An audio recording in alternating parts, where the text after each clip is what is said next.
Saúde dos irmãos, papai do Senhor, amém? Amém. A palavra que Deus trouxe no coração, irmão, nesse dia, está no 50 Evangelho de João, capítulo 1. Evangelho de João, capítulo 1, a partir do versículo 10. Convido a igreja a se colocar de pé, amém? João, o Evangelho de João, capítulo 1.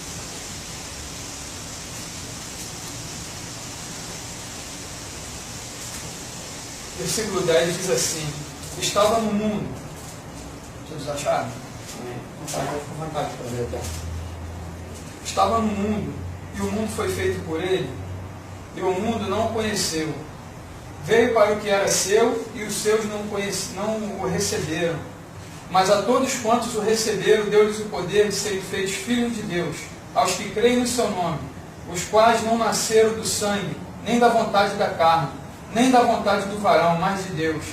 E o Verbo se fez carne, e habitou entre nós, e vimos a sua glória como a glória do unigênito do Pai, cheio de graça e de verdade. Até aqui os irmãos podem se sentar em nome de Jesus. Glória a Deus, aleluia, Senhor.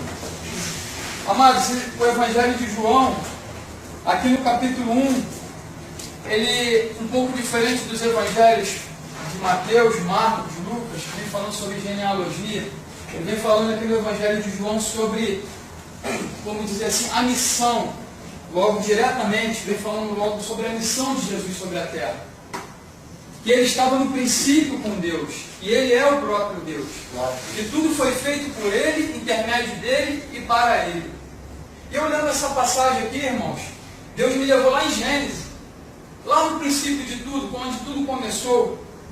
E eu estava lendo ali sobre a formação do homem.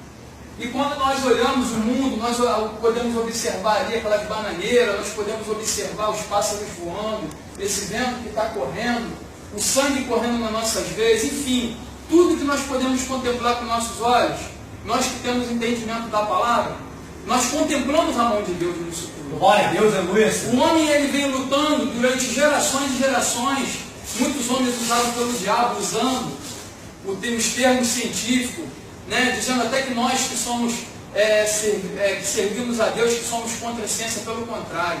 Quando a ciência ela vem fazer um papel bom para a humanidade, nós operamos com isso. Nós damos até glória a Deus, porque Deus deu entendimento para o homem, para que ele pudesse edificar. Deus deu a terra para o homem. Nós vemos em Gênesis que Deus deu tudo para o homem. Ele entregou, ele criou, ele formou e falou assim: olha aí, Adão, eu te dou tudo isso para que você venha cuidar. E Deus viu que Adão estava triste, andava assim, precisando de algo. E Deus foi lá e formou a mulher da costela de Adão para que fosse ajudadora dele. Então eu vejo nisso tudo o cuidado de Deus, a mão de Deus. E tem homens que vêm querendo denegrir a palavra, dizendo que isso é mentira, mas ele mesmo, com a própria sabedoria, eles até hoje não conseguiram provar a inexistência de Deus, nunca vão conseguir provar. Porque a própria ciência vem testificando a existência de Deus. Eles não divulgam isso, mas a própria ciência vem testificando. Quando foi descoberto o DNA, a questão do DNA, também foi descoberto que nós fomos formados de um único casal. Se formos puxar na árvore genealógica, cada um de nós aqui temos uma ligação na história, correto? Onde a nossa família ela se fundiu e depois ela se espalhou pela terra. Então a própria ciência ela tem que confirmar que nós viemos de um único casal, como a Bíblia diz. Eles dizem que a Bíblia é um livro antigo, que a Bíblia é cafona, eles falam que a Bíblia não serve para nada, que isso aqui é uma coisa antiga, isso aqui é para a gente quadrado. Então nós somos quadrados, irmão, porque eu creio na palavra de Deus. E eu vejo esse Deus da Bíblia se manifestando na minha vida e se manifestando na vida dos irmãos. Eu vejo a provisão de Deus, todas as suas promessas se cumprindo na vida daqueles que têm compromisso com Deus. Eu acho maravilhoso tudo isso quando Jesus ele veio para restaurar, como foi cantado aqui, né?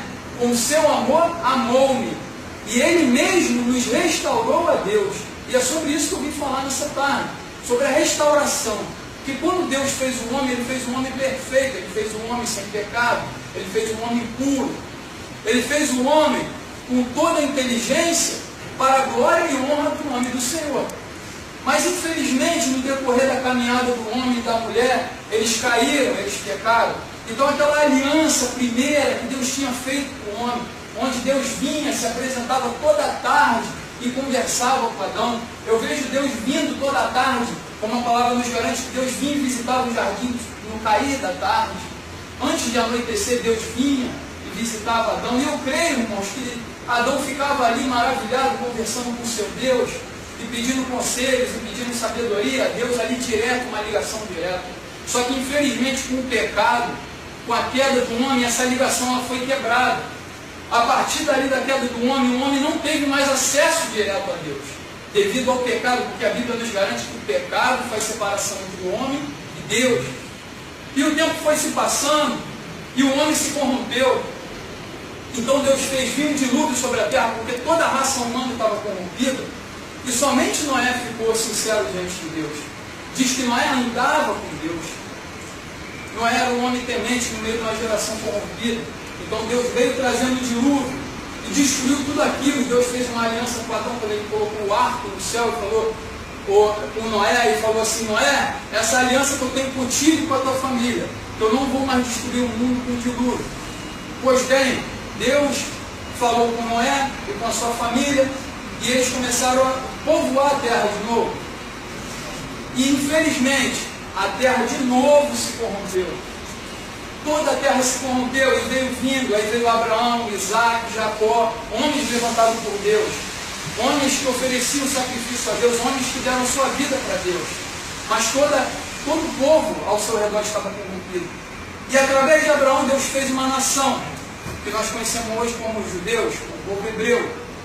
Mas mesmo assim, com toda a lei que Moisés trouxe, todo aquele ensinamento que Deus tinha dado para Moisés, depois que eles saíram do Egito, e teve aquela libertação maravilhosa que nós sabemos, para poder não me alongar muito.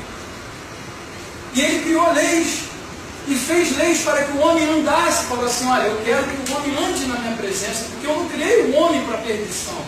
Eu não criei o homem para ser destruído, nem para ser amaldiçoado. Eu criei o homem para que ele fosse abençoado, para que ele dominasse sobre toda a terra. E Deus vinha vendo o esforço de certas pessoas, como as que aqui se encontram nessa tarde. Como bem disse o nosso irmão, nós somos pecadores sim, mas somos pecadores arrependidos. Essa é a diferença. Glória a Deus, aleluia. Nós nos arrependemos e nós não andamos mais na prática do pecado. Nós não temos mais prazer no pecado. Quando a gente cai, como o irmão falou, a gente se humilha diante do nosso Deus. O nosso Deus é poderoso para nos perdoar e nos libertar. Nós não temos mais prazer naquelas práticas antigas que nós fazíamos quando não conhecemos a palavra. Glória a Deus. Pois bem, o homem começou a andar pelo seu próprio caminho e se perdendo, e o homem começou a se desviar pelo seu próprio caminho, pelo seu próprio entendimento. Glória a Deus. E Deus, olhando dos altos céus: não foi isso que eu projetei para o homem. Não foi esse o meu projeto principal. Não foi isso que eu coloquei. O que estava na planilha, aquilo que eu destinei. Só que Deus, irmãos, ele não é um carrasco, não é um ditador. Deus, quando ele criou o homem, ele dotou o homem de sabedoria, como nós temos hoje. A mesma forma que Adão tinha sabedoria, nós temos a sabedoria hoje para fazer as nossas escolhas. E ele dotou o homem de sabedoria e de escolhas. Façam suas escolhas. E Deus só tinha dado uma ordem para Adão, que era não tocar na árvore que estava no meio do jardim. Mas Adão caiu. Então Deus não é um ditador. Ele quer que os homens, quando vão ao encontro dele, vão em amor, por vontade própria. Ele quer servos, irmãos, que sirvam a ele por amor, não pelo que ele pode dar, mas pelo que ele é, simplesmente porque ele é Deus. Porque ele que nos deu a vida. Ele que nos deu tudo. E ele tem tanto para fazer na vida de cada um aqui nessa tarde. Deus tem projetos específicos na vida de cada um aqui nessa tarde. Sabe, irmãos, então olhando essa palavra e vendo que o verbo se fez carne, que ele estava lá no começo de tudo. E Deus falou assim: meu filho, falou para Jesus, desça, que eu vou fazer uma aliança eterna com o meu povo. E todo aquele que te aceitar, todo aquele que te receber, vai ser feito hoje filho de Deus. Então todo aquele que recebe Jesus, segundo a palavra, não são palavras minhas, aqueles que recebem a Jesus são feitos filhos de Deus. Então quer dizer, o pecado nos tirou da família de Deus, e E através de Jesus nós passamos a fazer parte de novo da família de Deus. E como Adão foi chamado filho de Deus, ele era filho de Deus pelo pecado, ele foi separado. Nós hoje, através de Jesus, nós temos acesso a nos tornar família de Deus de novo. E todo aquele que tem o privilégio de aceitar Jesus, de receber Jesus na sua vida, ele é como se ele tivesse feito uma aliança, é como se ele fosse Adão lá no início. Ele restabelecesse a aliança que ele tinha feito com o homem. Porque a aliança foi quebrada pelo pecado, mas Jesus veio resgatar aqueles que haviam se perdido. Eu era perdido. E Jesus me deu a oportunidade, através do seu amor, de poder ser resgatado pela palavra. E o apelo que eu quero fazer para os irmãos nessa tarde, eu não sei se tem alguém que está afastado, ou se alguém que está, às vezes, até enfraquecido na fé. Aquele que está enfraquecido na fé, persevera. Porque o sacrifício que foi feito lá na cruz não foi em vão. Não foi para você ser um derrotado. Deus não te fez para ser perdedor. Ele te fez para ser vencedor. Glória a Deus, aleluia. Se está acontecendo alguma coisa na sua vida, porque Deus tem um propósito em tudo. Então ora a Deus e continua buscando a Deus, que a tua vitória vai chegar. Mas não desfaça a aliança que Deus tem contigo. Agora, se tem alguém aqui nessa tarde que ainda não recebeu Jesus como Salvador, que receba hoje mesmo. Não deixa para amanhã. Porque Deus, ele quer refazer a aliança que ele fez lá no começo. Ele quer refazer a aliança contigo nessa tarde. Então que nós venhamos estar ligados, que nós venhamos estar com nossos ouvidos abertos. Os sinais estão aí, as coisas estão acontecendo, Jesus está voltando. E hoje mais uma oportunidade que o Senhor nos deu de estarmos na presença. Que nós venhamos ter prazer de estar na presença de Deus. Que nós venhamos ter prazer de fazer a obra de Deus. Que nós venhamos, porque nós sabemos que o nosso trabalho não é em vão no Senhor. E quando essa vida aqui findar, irmãos, nós temos um lugar preparado no céu, essa é a maior vitória que nós podemos ter. Tudo isso aqui vai passar. Você pode se formar, é bom que você estude, que você se forme, que você busque, sabe, venha galgar coisas aqui nessa terra, mas tudo isso vai passar. O que não pode ser quebrado na nossa vida é a nossa aliança com Deus. Glória a Deus. Então esse é o apelo, irmão, essa é a palavra que Deus colocou no meu coração, para que nós venhamos perseverar, para que nós venhamos estar constantemente. Glória a Deus, Jesus. Como foi dito nessa tarde, que nós venhamos constantemente estar nos humilhando diante do nosso Deus, porque Ele é poderoso para cumprir tudo na nossa vida, tudo for da vontade dEle, tudo for o melhor. Porque às vezes nós pensamos que algo é o melhor para a nossa vida, mas Ele tem algo melhor preparado. Então que nós venhamos estar colocando a nossa vida diante do Senhor, que nós venhamos continuar buscando o Senhor, buscando a Sua palavra, o entendimento da Sua palavra, que nós venhamos estar em comunhão com o nosso Deus, porque Ele não deu qualquer coisa para nós, Ele deu o melhor para nós, Ele deu o Seu Filho Jesus. Ele deu o melhor que Ele tinha. Ele deu o melhor que Ele tinha, não deu qualquer coisa. Porque nós viemos dar o nosso melhor para Deus. Nós viemos dar o nosso melhor. Senhor, Tu deu o melhor para mim, eu vou Te dar o meu melhor. Faça o Teu melhor, irmão. Não se importa com o que vão falar, não se importa com o que vão dizer. Dê o seu melhor para Deus, porque Ele é digno de toda a honra e toda a glória. Amém? Assim eu agradeço a minha oportunidade. Glória a Deus. Glória a Deus.